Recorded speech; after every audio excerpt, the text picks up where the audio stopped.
Apakah status kepemilikan tanah yang telah dibatalkan berdasarkan putusan pengadilan pada peradilan umum yang berkekuatan hukum tetap dapat menggugurkan kepentingan legal standing seseorang untuk mempersoalkan hal lain yang berkaitan dengan tanah tersebut?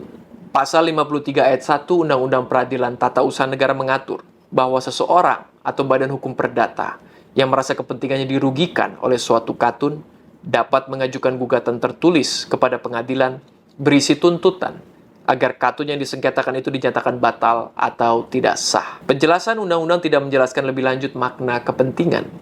Penjelasan menambahkan bahwa hanya orang atau badan hukum perdata yang kepentingannya terkena oleh akibat hukum katun yang dikeluarkan dan karenanya merasa dirugikan. Dalam kasus hukum ini, penggugat menggugat keputusan Menteri Kehutanan tentang penetapan kelompok hutan Sekaroh seluas sekian ribu hektar. Gugatan tersebut telah dinyatakan tidak dapat diterima oleh pengadilan tingkat pertama di Oktober 2019 dan dikuatkan di tingkat banding di Februari 2020. Tingkat kasasi tetap mempertahankan kedua putusan pada kedua pengadilan di bawahnya.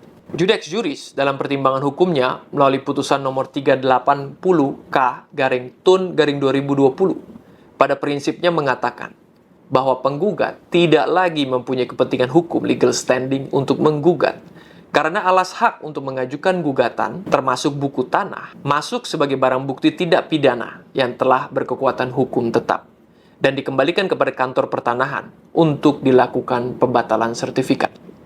Kutipan dimulai bahwa sesuai asas res judicata pro veritate habetur dan asas point the interest point the action, penggugat sudah tidak memiliki kepentingan untuk mempersoalkan keabsahan objek sengketa aquo di Pengadilan Tata Usaha Negara berdasarkan putusan yang telah berkekuatan hukum tetap, yaitu putusan Pengadilan Tindak Pidana Korupsi yang telah memutuskan hubungan hukum antara penggugat dengan tanah sertifikat hak milik atas nama penggugat.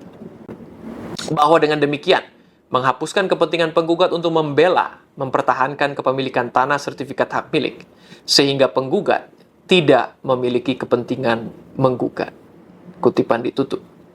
Dari pertimbangan hukum tersebut, meski ada dua peradilan dengan kewenangan yang berbeda, sepanjang alas hak yang menjadi dasar gugatan telah tidak berlaku atau telah dibatalkan, maka alas hak tersebut tidak lagi dapat dijadikan dasar untuk menggugat keabsahan suatu objek sengketa. Dengan kata lain, penggugat telah kehilangan kepentingan hukumnya, legal standing, untuk menggugat.